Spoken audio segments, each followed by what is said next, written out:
संभल हिंसा विपक्ष के हंगामे के बाद संसद की कार्यवाही स्थगित करना पड़ा। संसद का शीतकालीन सत्र शुरू हो गया है कल से, लेकिन पहले ही घंटे में संसद की कार्यवाही हंगामे की भेंट चढ़ गई।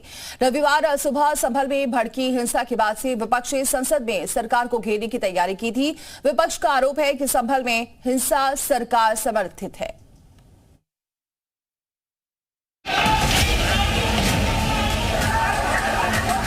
सभा की कार्रवाई स्थगित की जाती है। सांप्रदायिक हिंसा से संभल में शांति भंग हुई तो विपक्ष के हंगामे के साथ संसद में पहले दिन की कार्यवाही।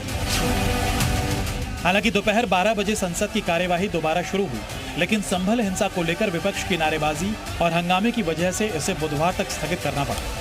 सभा की कार्यवाही बुधवार दिनांक 27 नवंबर 2024 को प्रातः 11 बजे तक के लिए स्थगित की जाती है। जबरदस्ती संसद का विरोध करके नहीं चलने देना ये ठीक नहीं है।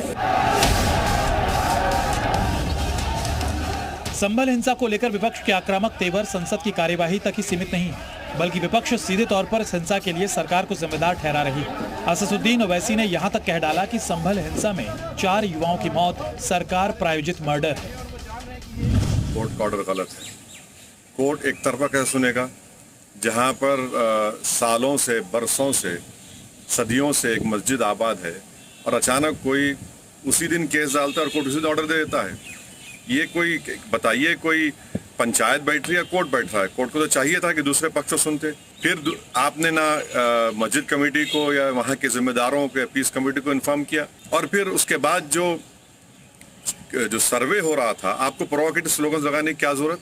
और फिर पुलिस फायरिंग में 3 मुसलमानों की मौत हो जाती है, बल्कि ये तो मैं कहूँगा मर्डर है। ये विपक्ष का आरोप है कि संभल में जिस तरह आनन फानन में जामा मस्जिद का सर्वे कराया गया, इसमें सरकार की मंशा साफ दिखती है। इसे लेकर बीजेपी और विपक्ष दोनों ही खेमों की अपनी अपनी दलील है। कई लोग मारे गए वहाँ का जिला प्रशासन पूरी तरह इसके लिए दोषी है।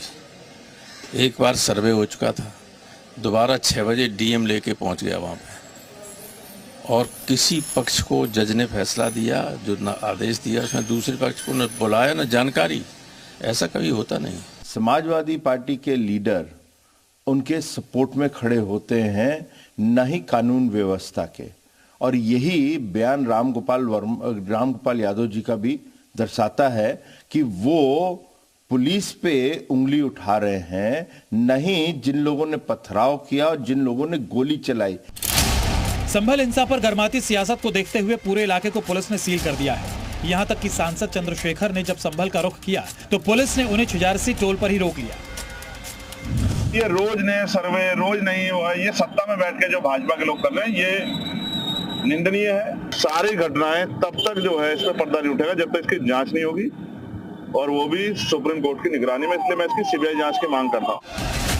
संभल हिंसा को बड़ा सियासी बवाल हिंसा के मामले में दर्ज एफआईआर के बाद मचा।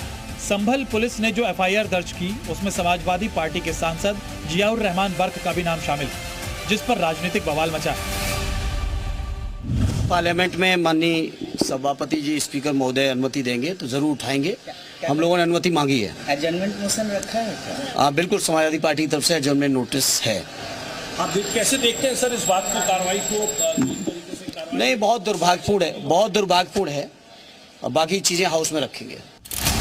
संभल पुलिस के मुताबिक फिलहाल हालात नियंत्रण में हैं।